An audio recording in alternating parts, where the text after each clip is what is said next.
For today's vlog, magluto tayong turon. Ayan, yung wrapper. Ipag-separate muna natin siya. Naalala ko kasi sabi kong may wrapper kami. Tapos, merong saging. So, sabi ko, pwede to. Maglumpia nga ako. Turon. Lumpiang turon. Ayan na yung saging. Pinaghati-hati ko lang kasi ano lang yan eh. Yung puputo ni nanay tsaka ni tatay. Binenta kasi yung ibang saging. Yan lang yung iniwan.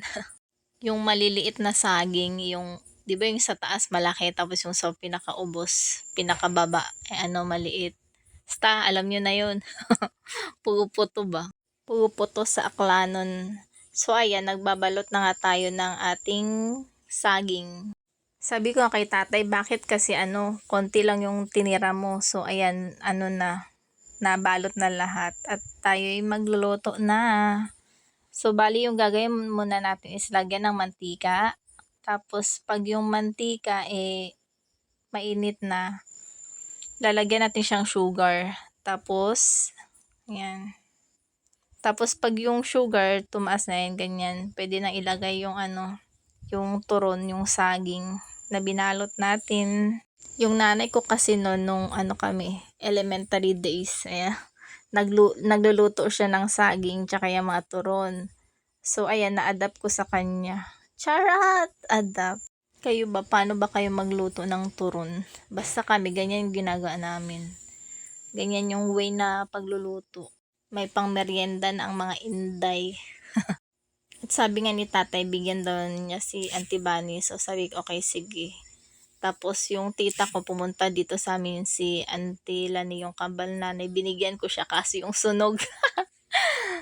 Sabi niya, sunog naman daw to. Sorry na kasi nga ang lakas ng apoy ko, hindi ko nahinaan. Late na nung hininaan ko. Sabi ko kasi sa kanya, sunog yan. Nasunog yung asukal.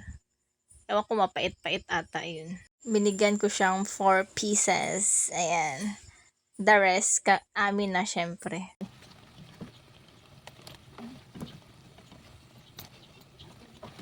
Naiwanan ka gun.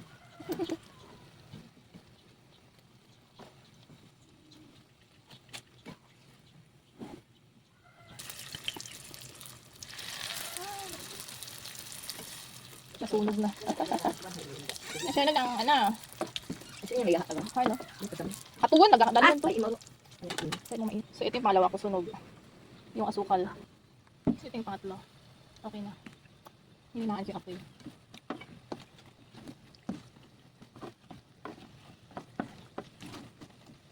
Ito yung gusto ni Yana.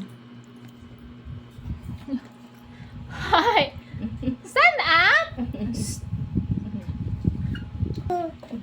Nye! Sarap. Sarap. Dora. Dora. Ah.